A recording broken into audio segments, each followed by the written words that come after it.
Hey yo, man. Salut, Jocelyn, comment ça va? Ça va bien, toi? Ça va très bien, merci. Bonsoir tout le monde. Hey, bonsoir. Bienvenue à Boomers. Aujourd'hui, lundi, le 16 octobre 2023. Ben, écoute, j'ai le droit, moi, de reculer dans le temps. Là. Ça arrive, ça, des fois, des petites bulles, là, puis je me trompe de date. C'est pas un gros écart, là, 1900 puis 2000. C'est 1920, c'est 1. C'est un écart de 1.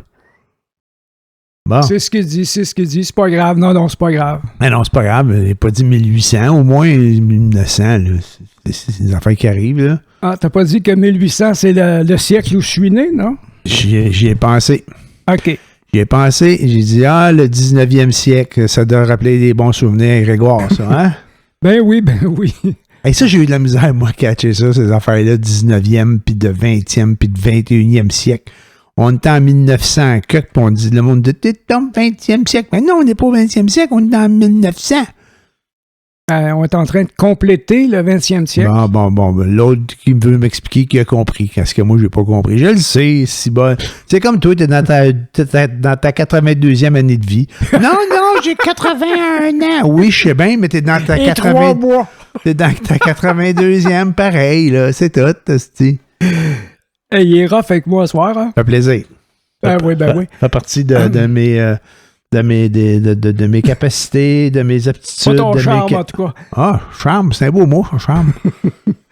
Fait qu'à part ça, qu'est-ce qu'on a de bon raconter cette semaine? À part de ça, mais je me demande qu'est-ce qui se passe. Depuis une semaine, on entend parler de la Banque nationale. Ouais, qu'est-ce qu'il y a? Que les clients se font rafler leurs avoirs dans leur compte et puis la Banque nationale ne veut pas les rembourser,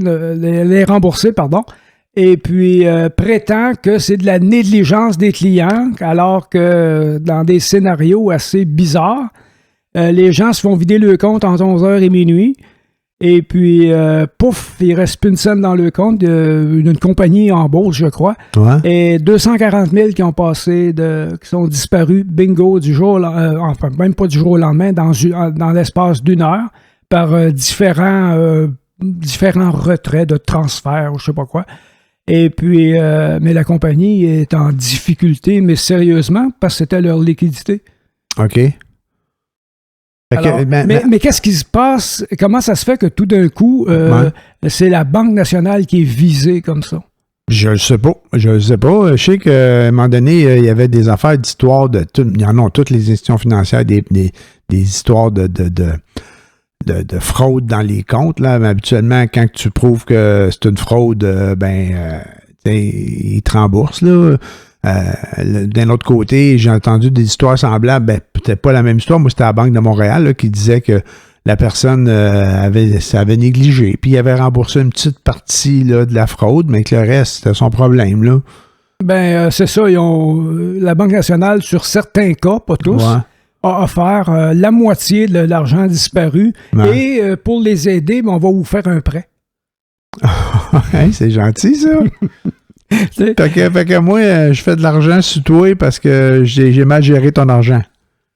Je me demande si c'est dans quelle mesure c'est pas un blitz contre la Banque nationale tout à coup, parce que quand Desjardins a passé au cash, là, ça a été un blitz, mais ça a été énorme. Là. Tout le monde ne parlait que de Desjardins, alors que ça se passait ailleurs aussi. Là. Ouais, c'était moins gros. Ça avait été gros pareil. Là, oui. C'est ça. Oui, mais eux autres, ils l'ont dit, Desjardins, probablement parce qu'il n'y avait pas le choix, et ils l'ont dit ouvertement, on s'est fait avoir, puis on va essayer d'arranger les choses. Mais c'est vrai qu'ils n'ont pas le choix, tu es obligé de déclarer, c'est la loi, tu es obligé de déclarer quand tu as des fuites.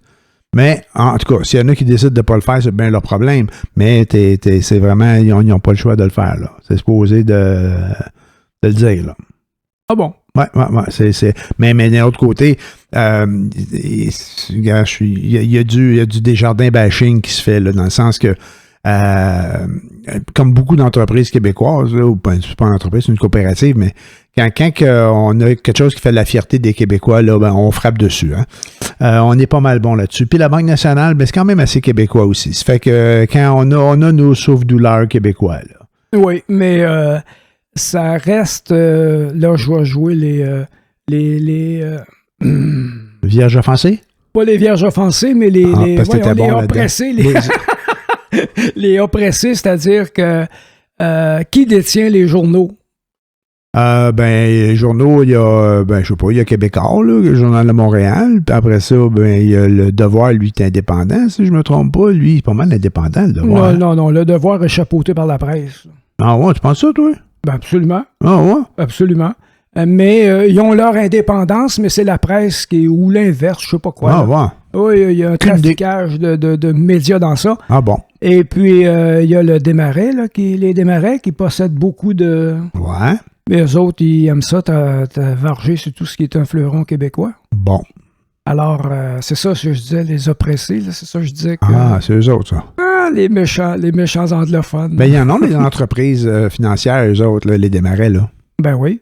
Ben oui, mais il y avait beaucoup de journaux, eux autres, de la presse, c'était pas eux autres? Ben, je pense que oui. Je pense que c'est eux autres. Ben, ouais. C'est encore eux autres? Ah, ça, je sais pas, par exemple. Je pense que la presse s'est rendue un organisme à but non lucratif, là. Oui, mais contrôlé par qui, là? Ah là, je sais pas. Voilà. J'imagine que c'est pas... pas... C'est non lucratif, mais il y a des fonds qui viennent de quelque part, certains. Possible.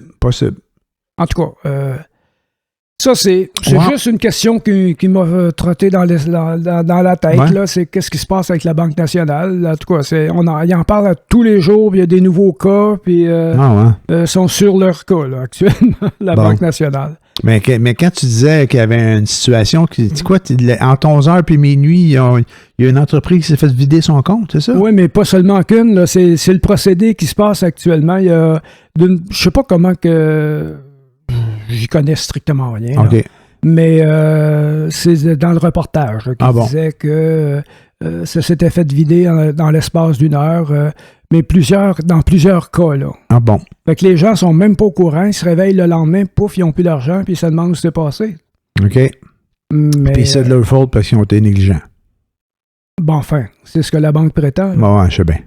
Mais en tout cas, tu peux pas... des fois, oui, il peut y avoir des erreurs, il peut y avoir des négligences, mais ça se peut que les gens soient fait manipuler aussi, là, mais ça se peut carrément aussi. Moi, je suis pas un spécialiste de ces affaires-là, là, mais tu sais, quand ils clonent des cartes, là, tu vas dans un secteur, là, puis le gars, c'est des fraudeurs, puis ils ont des machines à cloner. Tu vas payer quelque chose au dépanneur, au garage, tu vas t'acheter du gaz, puis ils passent ta carte dans la machine 2 fois. Il y en a une pour prendre ta copie de carte, puis l'autre, c'est pour te faire payer. Puis je sais pas si ça se fait encore, j'avais vu ça, là, à un moment donné, dans un reportage ou une façon de faire. Là. Fait que il passe ta carte dans une babelle pour la scanner, ou en tout cas, je sais pas trop maintenant avec les puces comment ça marche. Puis là, l'autre affaire après ça, c'est qu'il te regardait faire ton code. Avec une caméra Avec une caméra, ouais. Fait que puis après ça, ben là, ils accumulent toutes ces données-là. Puis quand ils en ont plein, ben là, ils font un blitz. Ils veulent pas se faire pogner, là. Mm-hmm. Fait que, parce qu'à un moment donné, c'est... Les institutions financières, ben ils savent, ils disent, OK, là, tous ceux qui sont fait frauder, là, ils font des recoupages, là. Puis là, tous ceux qui sont fait frauder, ben ça donne qu'ils ont tous passé par le même garage à telle place. Fait que tout le monde qui a fait des transactions dans ce garage-là, entre telle date puis telle date, ils se font geler le compte, puis là, on les appelle, puis on leur dit, hey, regarde, il y a des risques de fraude, fait que tu vas avoir une nouvelle carte, une nouvelle babelle, là. T'sais? Mais ça, c'était dans le temps qu'il fallait rentrer un code. À ce temps, on rentre même plus de code. Tu tapes ta carte sur la machine avec une puce puis tout. Je sais pas comment ils peuvent faire à cette heure. Il y a un montant maximum. À partir d'un tel montant, il faut que tu rentres ta carte dans le slot puis il faut que tu fasses ton code. Ouais, c'est ça, ouais. Ça dépend des cartes. Il y en a que ça... Je sais pas comment ça marche. Ça doit être ça. Non, il y a des fois, faut que tu rentres encore ton code, là. Exact. Alors, moi, quand je fais des achats, moi, c'est jamais en bas de 1000$, fait que je rentre tout le temps mon code. Tu sais, mettre du gaz dans mon char, là, moi, je fais pas ça, là. C'est ma femme qui fait ça. Non, mais ça marche tout le temps. Ça marche tout le temps avec la puce. Ça arrive juste une fois de temps en temps, puis c'est bien rare là, que ça me dit non, vous pouvez pas, le montant est trop élevé. Il refuse la transaction. Oh non, mais souvent le commerçant, il sait, là. Il dit, il faut que tu rentres ton code parce que c'est au-dessus, mettons, de 250, par exemple. T'sais. Je pense que c'est autour de ça. Oui, mais ça dépend des places. Tu vas chez Cosgros, là, puis lui, avec la carte Cosgros, là, il me semble que c'est 400$. Ah, ouais. Je sais pas. Je suis pas membre Costco. Ouais, pas encore. Mais tu sais, ils savent, hein, ils savent que le monde va là. Tu vas faire l'épicerie, tu achètes une TV. Ouais, c'est... Ah ben, là, c'est sûr qu'il faut que tu prennes une deuxième hypothèque pour aller magasiner chez Costco. Là. Ah ouais, mais t'as bien des TV. Oui, il y a bien des TV. Fait qu'à part de ça... Ben, il se passe des choses terribles dans le monde. Là. Ouais. On a eu, pendant qu'on n'était pas là, la Russie, Poutine a décidé d'envahir l'Ukraine. d'essayer, Ouais. Et puis là, actuellement, il y a encore des joyeusetés du même genre en Israël avec le Hamas. Ouais, mais je comprends pas, je connais pas les conflits, je les comprends pas. T'sais. Quand ça a commencé, là, il annonçait ça, ce conflit-là, il parlait du Hamas, là, effectivement. Hamas, en tout cas, je sais pas comment on le dit, là. Mais, puis là, t'entendais ça, puis c'est comme Israël, là, qui s'était fait attaquer. Fait que, puis là, à un moment donné, c'était comme, faites attention, vargez pas ces Palestiniens, c'est pas de leur faute, puis en tout cas, je suis venu tout mêler, je savais plus c'est qui le bon puis le méchant. C'est Hamas le méchant, c'est ça? Ah ben là, c'est dans la presse internationale, oui, c'est le Hamas, c'est le méchant. Ouais. Et puis là, je vais peut-être me faire des ennemis jurés, là, mais tu sais, le conflit part de très loin. Le conflit a commencé. Tout ça est venu du fait que Israël, que les Juifs ont eu un État voté par l'ONU. Et puis, ils ont pris un territoire. C'est l'ONU qui ont fait en sorte que l'État d'Israël soit créé sur un territoire palestinien à l'origine. Okay. C'était les Palestiniens qui restaient là. Et puis, mais c'était sous tutorat britannique, si je ne me trompe pas, à ce moment-là. Ah bon? Ouais. Et puis, il y a eu des tractations à l'ONU après la Deuxième Guerre mondiale pour que la Shoah juive... C'est Shoah, la diaspora juive, c'est ça? En tout cas, les gens qui sont obligés de quitter, là. OK, ouais. Et puis, pour qu'ils puissent avoir un pays. Ils ont voté, ça a été voté à l'ONU, et puis le pays a été créé. Et puis, quand le pays a été créé, ben, c'est que les Anglais s'en allaient. Et puis que les Juifs, fallait qu'ils s'arrangent eux autres mêmes tout seuls. Okay. Et puis, naturellement, s'ils sont partis à minuit, à 1h du matin, les Arabes, tous les pays arabes autour ont attaqué Israël. Okay. Sauf qu'Israël n'était pas supposé être armé. Mais naturellement, ils sont très débrouillards. Dans la nuit, est arrivé des bateaux chargés d'armement qui n'étaient pas prévus et les Israélites se sont défendus contre les Arabes qui n'ont pas réussi à reprendre le territoire qui avait été concédé par l'ONU. Mais ça, c'est très, très simpliste, là, mais c'est une image à peu près là, de ce qui s'est passé. Ouais. Et puis, depuis ce temps-là, c'est le bordel là-bas. OK. Et puis, l'État d'Israël est devenu militairement est plus fort que tous les autres réunis. Là. Okay. C'est ça leur gros problème, c'est que l'armement là-bas, ils ont été soutenus par les Américains. Les Juifs américains ont beaucoup contribué. Les Juifs à l'international ont contribué à protéger l'État d'Israël. Et puis, voilà, c'est comme ça que l'histoire a commencé. Ouais. Et puis, de fil en aiguille, Israël est devenu de plus en plus fort. Les Arabes autour ont essayé. Il y a eu la guerre de séjour. Il y a eu plusieurs guerres comme ça. Ouais. Et puis, Israël les a toutes gagnées. Okay. Et puis, c'est là où ça devient un peu... que ça tiraille de plus en plus, c'est qu'il y a des extrémistes de droite israélites et il y en a aussi chez les musulmans. C'est toujours ça le problème. Je ne sais pas si tu t'en souviens, il y avait un premier ministre israélite qui voulait faire la guerre. Okay. Qui voulait faire la paix, qu'il essayait de s'arranger avec... tous les pays arabes autour, puis ça prenait la bonne direction. Et alors, il a été assassiné par un Israélite extrémiste. Okay. Il y a Anwar el-Sadat, le président d'Égypte, et puis qui lui aussi voulait faire, qui voulait créer le genre d'entente, là, que ce soit acceptable pour tout le monde. Alors, lui aussi, il a été assassiné par un extrémiste islamiste. OK. Et puis, islamiste? Oui. Ah ouais? C'est pas la partie adverse qui a assassiné. C'est quelqu'un de sa gang. C'est un de sa gang, puis en Israël aussi, c'est un de sa gang. C'est un juif qui a assassiné je ne me souviens plus de son nom. On ne la veut pas la paix, c'est ça? Enfin, ils font tout Quand c'est sur le bord de se régler, là, il y a des extrémistes qui disent non, ça ne se réglera pas de ce bord-là. C'est ça, la personne qui a été assassinée purement et simplement. Okay. Fait que C'est comme ça depuis. De plus en plus, Israël est devenu plus fort, mais ces excessifs-là, ces extrémistes-là d'Israël sont mis à coloniser les territoires palestiniens. OK. Et puis, naturellement, les Palestiniens, ça le tentait comme pas, fait qu'ils sont comme rebellés un petit peu. L'armée israélite est rentrée, puis tassez-vous. Mais c'est simplifié, c'est plus subtil que ça, c'est beaucoup plus de détails que ça. Là. Ouais. Puis c'est ça. Et puis là, actuellement, les Palestiniens sont dans Gaza. Sont confinés dans la bande de Gaza. La bande de Gaza, là, c'est 4-5 km de large par 50 km de long. Il y a 2-3 millions de personnes qui vivent là-dessus. L'île de Montréal. À peu près, ouais. Maman.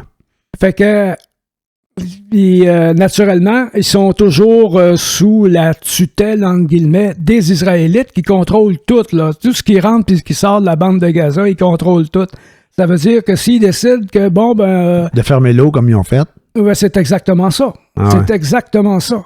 Et puis, si tu veux te promener d'une place à l'autre, ça te 2-3 postes de contrôle, puis c'est vraiment, là, c'est invivable, là.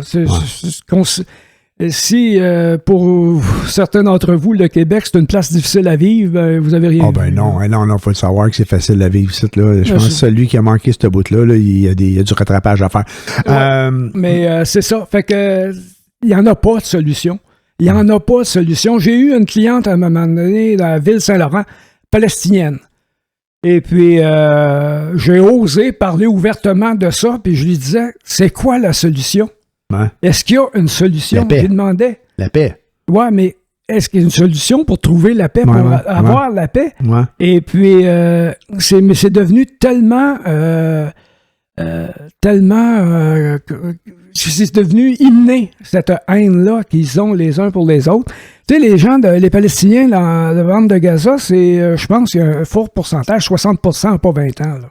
OK. Fait qu'ils sont nés là, sont nés dans des situations, dans des conditions absolument exécrables. Et puis, c'est tout ce qu'ils ont connu. Et puis, naturellement, comme tout le monde, ils ont en TV, sont connectés, là. Sont connectés, là. Fait qu'ils voient ce qui se passe ailleurs dans le monde, puis ils savent que c'est absolument pas correct, les conditions de vie qu'ils ont. OK. Puis là, je juge pas ni l'un ni l'autre. Je sais pas qui a raison, je ne sais pas qui a tort. Ouais. Mais je sais une chose, c'est qu'il y a beaucoup de gens qui souffrent. Beaucoup de gens vont en souffrir. Ouais. Et puis, c'est inacceptable. On est en 2023. On devrait être plus avancé que ça, mondialement parlant. Ouais. Mais dans les dernières années, la droite a pris le pouvoir de plus en plus, un peu partout dans le monde. Et puis, les injustices se font de plus en plus flagrantes. Ouais. Et puis, on les voit pas toutes. Tu sais, là, on a parlé beaucoup de les Ukrainiens qui sont fait attaquer par les Russes. Puis, tu sais, ça ne devait pas durer longtemps. Là. Les Russes pensaient de faire ça en criant bing, bang, boom. Ça n'a pas été le cas. Là. C'est encore en guerre. Là, il y a l'Israël, la Hamas. Il y a une autre place aussi, là, en Afrique, là, où ça chicane. Là, on a entendu parler un petit peu, mais il y a plein de guerres qui se passent partout. Fait qu'on peut pas en tout Afrique, savoir. Il y a des États permanents en guerre. Là. Il y a des guerres civiles dans certains pays. C'est la guerre civile permanente. Là. Ouais, puis ça, c'est en tout cas. Puis il y a eu d'autres événements. Tu vois, je me rappelle même plus du nom des pays, là, mais récemment, puis quand je dis récemment, c'est très récemment, là, au cours du dernier mois, là, il y avait des affrontements ailleurs, là, dans d'autres places. Là. Je dis en Afrique, il me semble que c'est en Afrique. Là. Ben, le Congo en particulier. C'est pas en Afrique, c'est Haïti. Non, là, Zerkistan, là, comment ça s'appelle, là? En Mongolie, là, puis... L'Azerbaïdjan? Puis dans ces coins-là, là, avec les... Ouzbékistan? Ouais, puis la Mongolie. Je dis des noms que je connais, mais je pense que c'est ça, là. Puis il y avait la Mongolie aussi, puis en tout cas, il se passait des affaires là avec, là. Mais tu sais, ils n'en parlent pas longtemps. On est moins touchés, hein. On sont loin, on est moins touchés. Les Ukrainiens, puis les Russes, ça, c'était à quelque part un peu plus proche de nous autres, tu sais. Les Juifs, ils sont partout. C'est parce que le conflit ukrainien-russe nous affecte beaucoup tout le monde, l'économie mondiale, le gaz, puis tout ça. Ouais. C'est pour ça qu'on en entend parler, c'est parce que ça nous affecte. Ouais, c'est ça. Mais sinon, on peut dire que les nouvelles internationales sont un peu biaisées. Là. Je sais pas comment est-ce qu'on peut s'informer où on peut s'informer pour avoir les vraies nouvelles de ce qui se passe vraiment un peu partout. Mais le Libéria, c'est le Niger. Je pense que c'est toujours en guerre civile tout le temps. Mais tu sais, ils n'en parlent pas. C'est pas, il doit y avoir des places qui en parlent, il doit y avoir de l'information, mais est-ce que ça nous intéresse? Je veux pas être méchant, là. Mais tu sais, à quelque part, là, on peut pas porter de l'intérêt à tout, là. Est-ce que ça nous affecte? Non. C'est pour ça que ça nous intéresse pas. Ben, ça doit être ça. Exact. Et que la presse pense que ça nous intéresse pas parce que ça nous affecte pas. Mais c'est surtout que faut nous garder dans notre petite ouate, dans notre petit monde facile, que tout va bien, que on fait des émissions de télé, des téléréalités, où c'est très rassembleur, c'est très Ukeda, c'est tellement innocent. Ouais, je sais bien, mais c'est du divertissement. Oui, c'est à la télé, là, il parlait tout le temps de toutes les guerres qu'il y a partout, à tout bout de champ. Là, à un moment donné, on se tannerait, là. Je sais pas trop, ça serait moins le fun, là. Mais ça serait toujours... Mais c'est toujours, qu'est-ce qu'on peut faire? Qu'est-ce qu'on peut y faire? Malheureusement, on ne peut pas rien y faire et nos représentants ne veulent rien y faire parce que ils trouvent pas leur intérêt. Parce que faut pas se leurrer, la politique couche dans le même lit que l'argent. Là. Ah ben Alors, si un politicien ne couche pas dans un lit qui a de l'argent, ben il couche pas là, il va ailleurs. Et dans les conflits internationaux de moindre importance, qui n'affectent pas l'économie mondiale, voulez-vous chicaner, chicanez-vous. C'est ça. C'est ça. Mais dans les années, Lester B. Pearson avait gagné le prix Nobel de la paix. Parce que, justement, il avait réussi, je ne me souviens plus ce qu'il avait réussi à faire, là, mais c'était vraiment une grande réalisation. Bon. Mais depuis ce temps-là, la politique internationale canadienne est devenue... il n'y a pas d'argent à faire, fait que ça ne les intéresse pas. Là, mais on n'a pas beaucoup de poids, là. On a encore moins avec le petit poids qu'on a sur le cerveau, là. Ben voyons! C'est tellement méchant. Non, mais franchement. Mais là, c'est lui qu'on a. Qu'est-ce que tu veux? T'as le choix entre le petit poids puis Poilievre. Ben, c'est mieux le petit poids que Poilievre. Ben, c'est ça. C'est déjà un moins gros poids. Mais qu'est-ce que tu veux faire? Il n'y a pas d'autre choix, man. Non, ça me fait penser à l'époque où Jean Chrétien a gagné les élections. Il est devenu premier ministre du Canada parce qu'il n'y avait personne d'autre qui se présentait comme du monde. Legault passe actuellement parce qu'il n'y a personne d'autre, malgré que ses réalisations sont quand même assez fortes. Là. Mais je me pose toujours la question. Tu sais, quand on a parlé de l'usine de Saint-Basile-le-Grand, les batteries. Sur l'opportunité de faire, si c'est vraiment important de faire ça avec cette grosse usine-là. Et puis, je suis toujours pas certain que c'est la bonne chose d'immobiliser des milliards dans une direction où la technologie change tellement vite que peut-être ce qui est bon aujourd'hui, ce qui est la norme aujourd'hui, n'existera même peut-être plus dans 10 ans. Mais des fois, il faut essayer des affaires, puis je sais bien que c'est beaucoup de milliards, mais si ça marche, bien, Colin, ça va nous mettre sur la map un petit peu, puis on va avoir de la business. Ils en ont fait d'autres, des affaires. Ils ont fait des barrages électriques. Ça marche. On fait de l'électricité, on fait de l'argent avec ça. Oui, mais de l'électricité... On a fait une cimenterie à une place en Gaspésie, c'était de la merde. On a mis de l'argent dans des papetières, puis c'était de la merde. Il y a des places qu'on a mis de l'argent, puis c'était de la merde. Dans Bombardier, puis c'était de la merde. Ben, ouais. Ça, c'est un autre game. Ouais, ça, c'est un autre game, là. C'est là, quand tu parlais du politique qui couche dans le lit d'un puis de l'autre, là. Ouais. Mais tu sais, Bombardier, à quelque part, c'est un fleuron québécois. On en parlait tantôt, là, avant l'émission. Tu sais, il y a des affaires qu'on laisse aller. C'est des fleurons québécois, on a une fierté, mais personne ne veut les reprendre, on ne va pas mettre d'argent dedans, fait que puis ça s'en va aller. On parlait de Rona particulièrement. Oui, mais Bombardier, c'est la même affaire. Ils ont tous vendu ça à pièce. Ils ont développé un avion C-Series, un avion qui marchait. Qui a été subventionné. La recherche et le développement a été lourdement subventionné. Avec les milliards, puis un coup que l'avion marchait, puis qui était correct. Bon, on a donné à la compagnie Airbus. Fait qu'on a dit, eux autres, ils vont faire des avions avec. Mais avec les actions qu'on a eues d'Airbus, on va rentrer dans notre argent, je pense que c'est en 2033. Bon, ben tant mieux si on rentre dans notre argent. Là, on faisait des avions là, pour éteindre les feux de forêt. Là, ils les appellent encore les Canadair, tu sais. Fait que ça aussi, c'était vendu là, à une firme, je sais pas trop, américaine, j'imagine. Là, c'est plus ici, c'est plus nous autres. Ils appellent encore les Canadair, mais C'est parce que c'est la conception canadienne. Ben, c'est le nom qu'ils ont donné à l'avion, puis ils ont gardé le nom. Là. C'est le seul avion qui reste qui s'appelle Canadair, je pense. Hein. Non, mais Canadair, c'est une compagnie qui faisait des avions avant Bombardier. C'est Bombardier qui a acheté cette compagnie-là. Là. Ça date, ce Canadair. Oui, OK. Ouais, fait que, il faisait ces avions-là, tu sais. Mais là, c'est ça. Là, on faisait des trains, des métros. Ben là, les Français, il y avait une compagnie, eux autres aussi, puis on dit, ben, si tu veux qu'on fasse des trains pour chez vous, je me souviens pas, Alstom, là, qu'est-ce qui est arrivé? Ils ont aussi, j'allais dire, manger, mais ils ont aussi avalé Bombardier, là, tu sais. C'est Alstom qui fait les trains, là. Ah, c'est eux autres qui ont... Parce que je sais qu'ils compétitionnaient beaucoup avec Bombardier.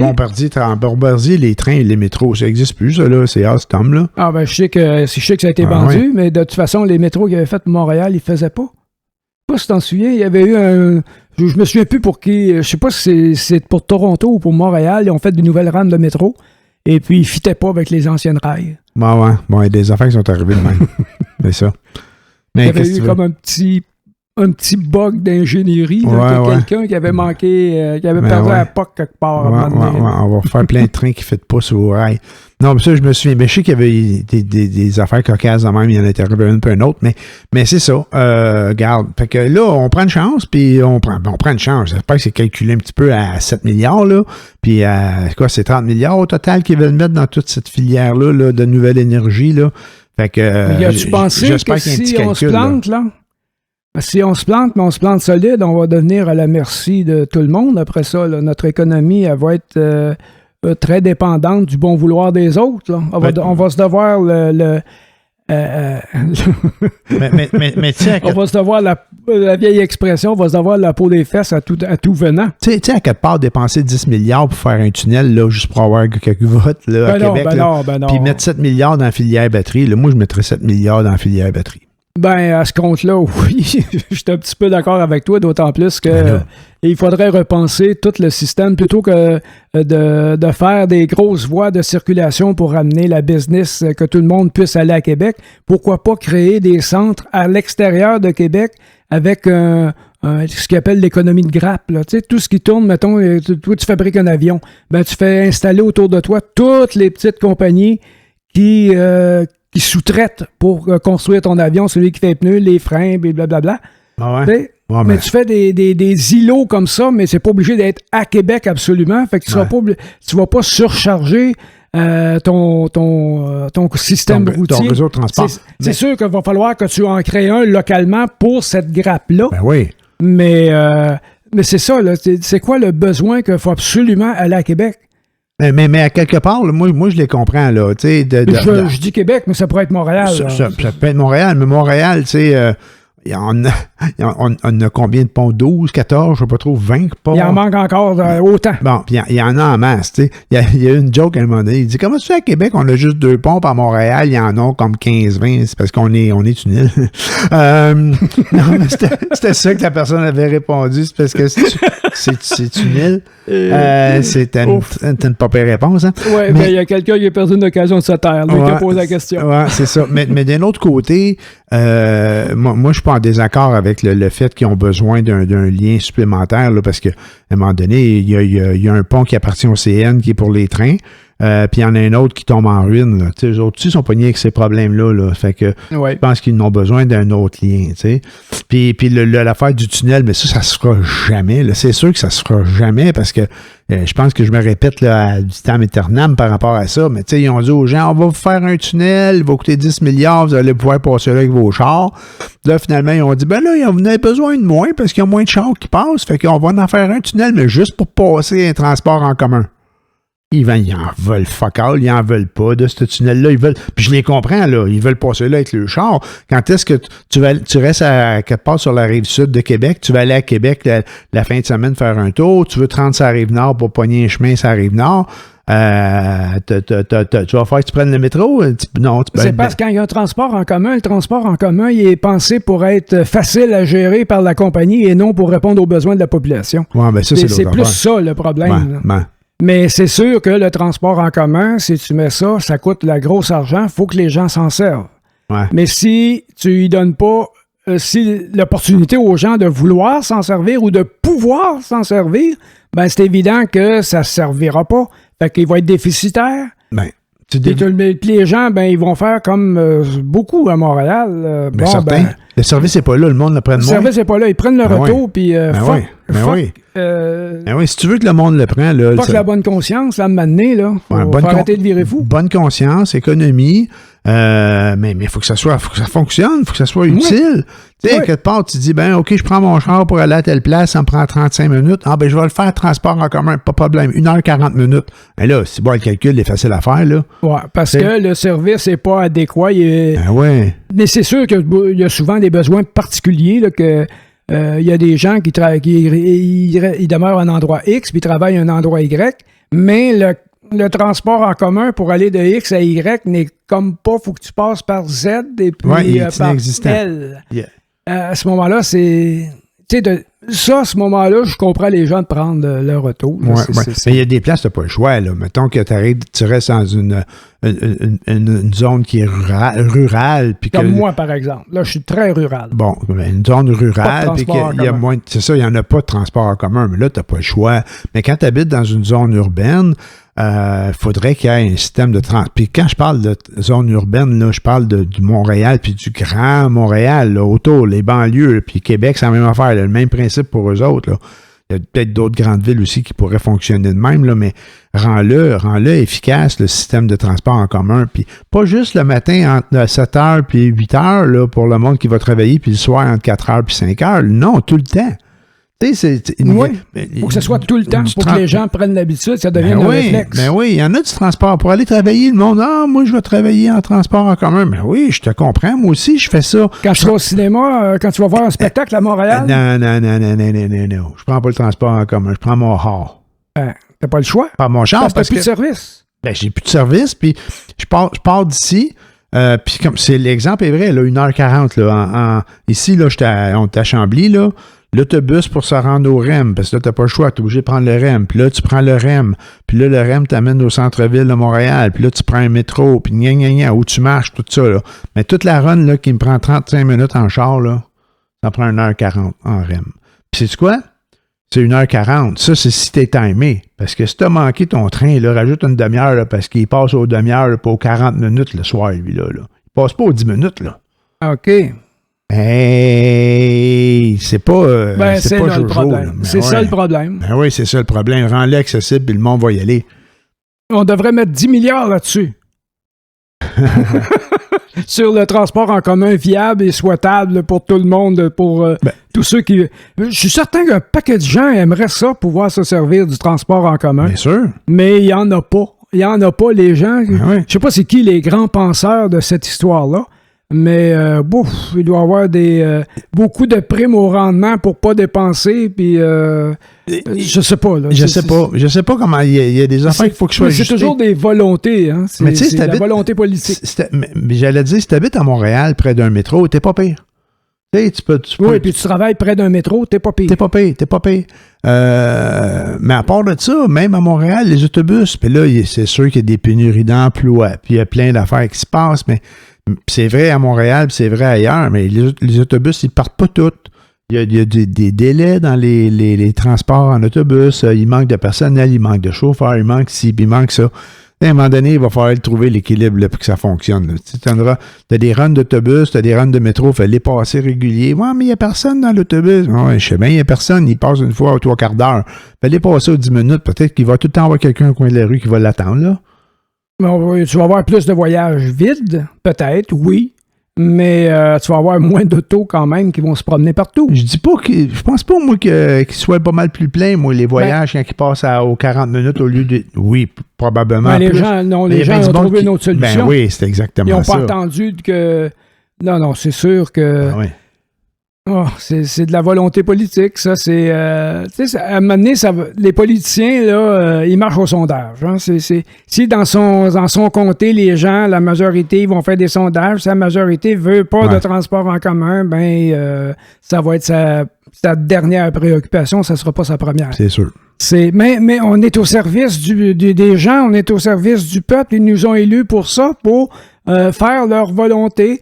Oui, mais le peuple, là, des fois, là, il voit pas plus. Le peuple, en général, il va pas plus loin que son besoin à lui personnel. La personne, là, moi, là, ce que j'ai besoin, c'est d'aller de là à là, puis je veux faire ci, ça. Voilà. Si tu me donnes ça, je vais voter pour toi. Oui, c'est sûr. Mais est-ce que la collectivité, c'est correct? Est-ce que c'est bon pour la collectivité? Et ça, c'est une autre paire de manches. Ça prend des gens qui voient plus loin que la nécessité du moment. Ouais. Avec la nécessité future. C'est peut-être ce que fait Fitzgibbon et Lebeau actuellement, Exact. ce qu'ils font actuellement. Ben Peut-être que mon doute, le doute que j'ai, là, tu sais, c'est moi, là, c'est mes problèmes personnels, dans le sens que j'ai le même problème avec l'intelligence artificielle. Là. Je doute fort que ce soit une bonne chose. Ouais. Mais j'ai mon doute est moins fort par rapport à la batterie. Par contre, les piles actuellement, les batteries de char, là, ils évoluent encore beaucoup. Comme je parlais l'autre jour que je disais la Chine est en train de travailler sur une batterie au sel. Pas au sel, c'est au sodium. C'est pas du chlorure de sodium, mais au sodium. Quelque chose de facile à trouver. Plutôt que de le lithium, mettons. Ouais. Mais c'est ça, là. Est-ce que les batteries, c'est tel qu'on les connaît actuellement? Parce qu'actuellement, les batteries, la batterie, là, c'est la batterie lithium-ion. Ouais. Ça, c'est constitué de lithium, naturellement, de cobalt, de manganèse, de nickel et de graphite. Je vais les apprendre par cœur. On a un ingénieur. Non, je suis pas l'ingénieur. C'est un article que j'ai lu. Puis je vous l'avais dit la semaine passée, j'essaierais d'avoir 2 neurones de plus cette semaine. Ben, OK. Je pense que j'en ai au moins un de plus. C'est pas des neurones que t'as de plus, c'est de la mémoire. C'est pas... Non, mais c'est ça qui est la norme actuellement. Mais s'ils développent une nouvelle pile, une nouvelle batterie au sodium, mettons, ça va être quoi? Est-ce qu'il va y avoir autant besoin de métaux lourds, de terres rares comme actuellement? Si ça serait une bonne chose qu'on en ait moins besoin, parce que c'est ce qui fait que c'est sale. C'est l'exploitation de ces minerais-là qui rend la chose vraiment polluante. Qui n'est pas rentable écologiquement, malgré que j'ai dit, je pense à la première épisode de cette saison-ci, que ça prend 20 ans une voiture électrique pour équivaloir pour racheter son contrat de construction. Là, le coût économique de la construction de la voiture électrique par rapport à une voiture thermique et je disais que ça prenait 20 ans à l'amortir. Mais c'est complètement faux. Je me trompais. J'ai relu dernièrement et puis c'est pas 20 ans. C'est beaucoup moins que ça. Là, ça vaut vraiment la peine. Peut-être que je suis tombé sur un article de quelqu'un qui était absolument contre les voitures électriques. Il faut toujours faire attention aux endroits où on prend ces renseignements. Mais malgré que il y a des gens que, en toute bonne foi, vont vous dire que, ben voilà... Puis ce qu'ils disent n'est pas faux, mais c'est pas toute la vérité. C'est ça le problème. Mais c'est alors, il faut faire attention. Mais tout ça pour dire que j'ai encore un doute. Là. Je garde le doute sur... la filière batterie. La filière batterie. Bon. Je souhaite ardemment. Ben, c'est pas moi qui vais subir les conséquences parce que je ne serai probablement plus là. Mais ça risque de faire mal si on se trompe, mettons. Ben là, ils vont ouvrir ce shop-là en quelle année? En 2027, là? 26-27? Mais c'est demain matin, ça. En termes économiques, en termes de ben, tu vas être encore là? De réalisation. Tu vas être encore là? Oui, mais en 2027, la batterie sur laquelle ils vont travailler va être encore d'actualité. Ouais. Parce que, correct. Tu parles en 2000... mettons, dans 10 ans. En 2028. Dans 10 ans. Dans 10 ans d'ici, là. Ouais. Ben, tu vas peut-être être encore là. Je me le souhaite. Mais dans 10 ans d'ici, qu'est-ce qui dit que la technologie actuelle des batteries lithium-ion va être encore... oui, mais ça change, mais la shop est capable de changer sa façon de faire, là? J'espère. J'espère que tout ça est pensé. Ben, j'imagine. J'aime croire que M. Fitzgibbon est un visionnaire comme M. Parizeau l'était. Ben, j'espère. Parce que c'est à Parizeau qu'on doit tout le système électrique, les compagnies québécoises. Tu sais, le Québec Inc. Là, qu'on parlait dans les années 80, qu'il a fait la joie de toute l'industrie québécoise, là, que M. Charest s'est chargé de tout détruire dans les années 2000. Mais c'est à M. Parizeau qu'on devait ça, qui était un immense... grand économiste, qui aurait été un prix Nobel de finances s'il n'avait pas été ministre, mais lui, il avait choisi de servir le peuple québécois et non se servir du peuple québécois, M. Charest. Hein? Mais t'as dit Charest? Non, j'ai dit que M. Parizeau avait choisi de servir le peuple québécois et non se servir du peuple québécois, M. Charest. Ah, c'est ça que t'as dit? T'as dit M. Charest? Oui. Aïe, aïe, aïe. C'est un gros jugement. Non, c'est... politiquement parlant, je déteste cet homme-là. Politique, là, c'est vraiment... là. Bon, la bassesse, c'est le... Ah non, on change de sujet, je vais dire autre chose. Mais disons que l'homme politique qui est encore probablement monsieur l'ancien premier ministre du Québec, je l'aime pas beaucoup. Tu sais quoi? Il parlait de...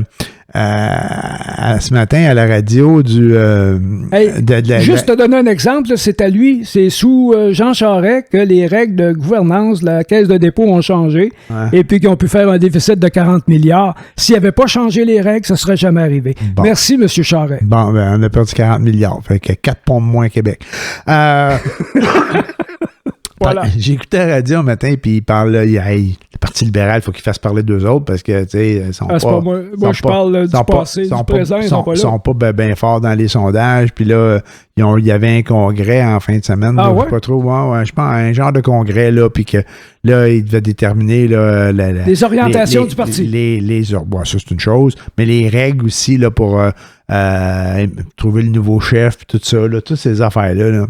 En tout cas, qu'importe, ça, c'est tous des détails. C'est beaucoup dire de choses pour pas grand-chose. Mais mon point, c'est plus de dire que ça se bouscule pas au portillon là, pour aller devenir le chef du Parti libéral. Ben non, mais c'est... Tu sais, quand ils ont 6% des intentions de vote là, chez les francophones au Québec, là, ça veut dire qu'il n'y a personne qui vote pour eux autres, là, à part les anglophones. Là. Puis certaines, probablement, là, groupe ethnique, je sais pas comment on peut dire, je sais plus comment le dire, c'est bon. Il y a l'Ouest de Montréal. Bon.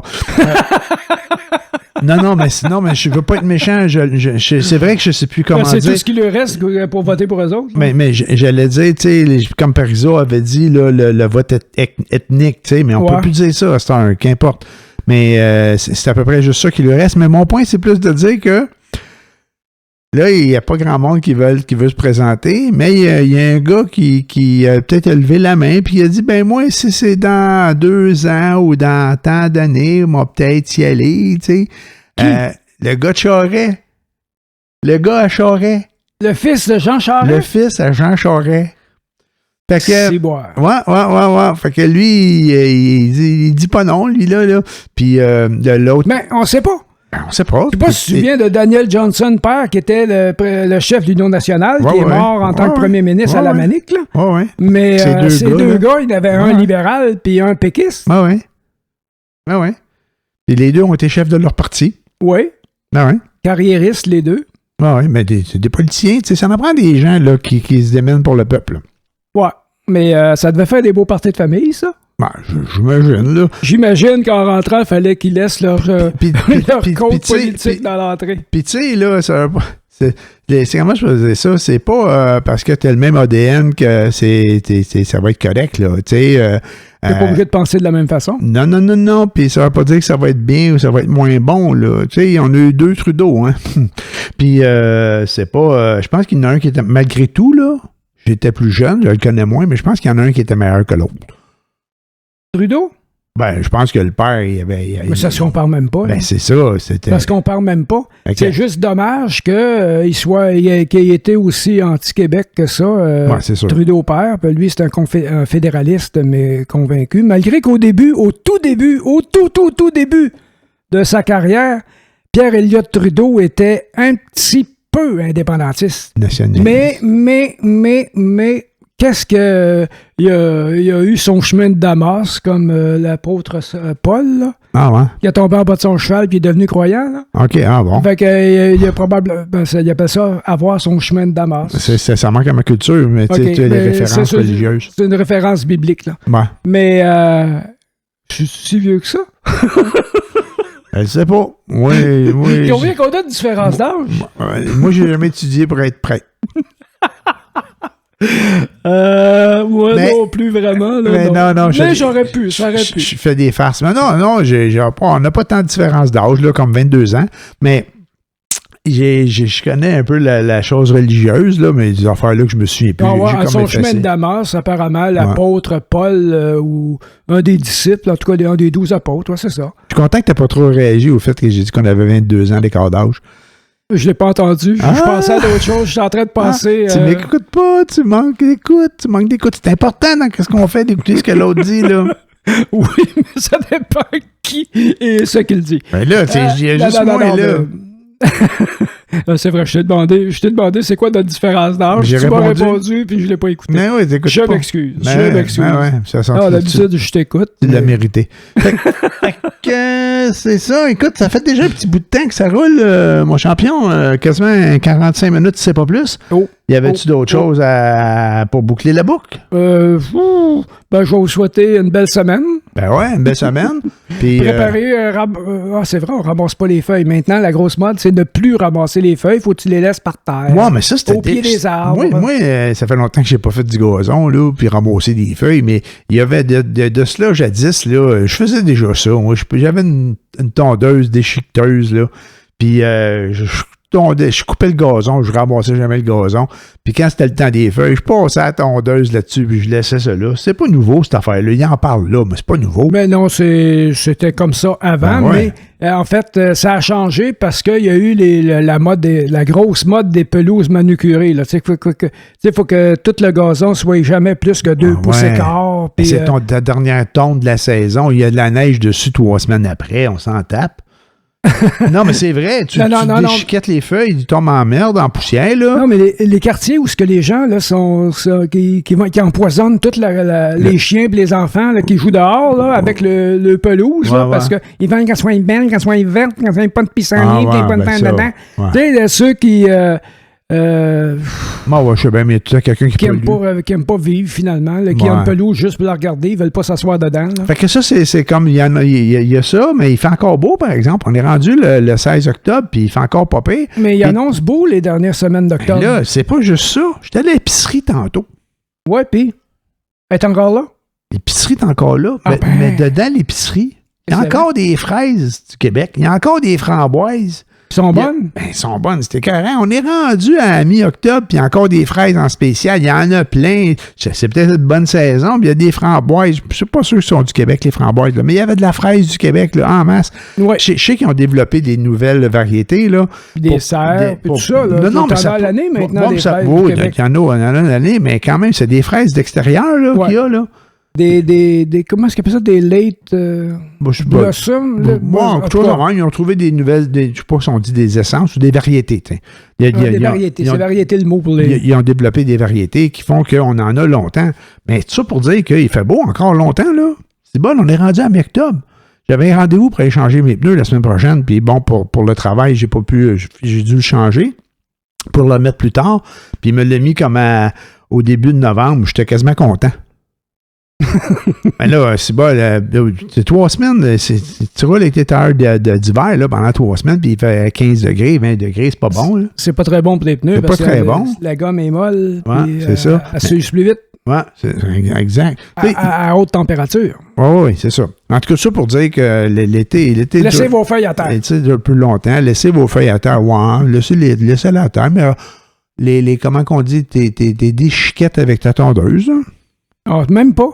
Même pas. C'est supposé que ça protège les racines, ça garde l'humidité, puis ça finit par pourrir, puis ça engraisse le terrain. Ah, ben ça, je le savais pas, par exemple. Moi, ce que je savais, c'est que tu pouvais les passer dans ton tondeuse, puis là, tu les laissais là. Moi, je savais pas que, comme tu dis, que tu les laisses au sol. Là. J'ai entendu une affaire, il faut qu'il y ait moins d'1 pied d'épais.